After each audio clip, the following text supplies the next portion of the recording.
ในคลิปนี้กันดาจะมาบอก3สิ่งเนาะที่คนรวยเขามีกันนะต่อไปเลยสิ่งแรกเนาะสิ่งที่1ก็คือเป้าหมายนะต้องมีเป้าหมายนะมีเป้าหมายว่าสิ่งที่เขาจะเฮ็ดนั้นมันเพื่ออย่างเนาะเป้าหมายคือหยังนะคะและสิ่งที่2คือมีใจนะ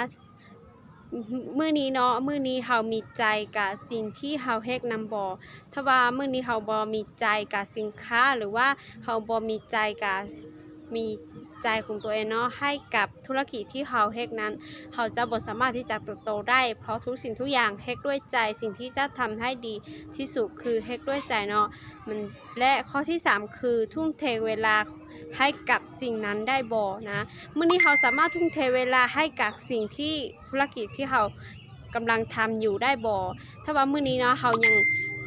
เห็นว่าสิ่งอื่นสำคัญกว่าหรือว่าธุรกิจอื่นสำคัญกว่าธุรกิจที่เขากำลังเฮ็ดตอนนี้เขาก็บ่ต้องเฮ็ดเนาะถ้าว่าเขาเฮ็ดแบบนี้มันก็จะทำให้เขาเสียเวลาเปล่าๆนะคะเพราะฉะนั้นมื้อนี้3สิ่งที่คนรวยหรือคนสำเร็จเขามีกันคือ1ผู้จะมีเป้าหมายเนาะแล้วก็2มีใจให้กับธุรกิจของเขาแล้วก็3มีความทุ่มเทเนาะมีเวลาให้กับธุรกิจของเขานะ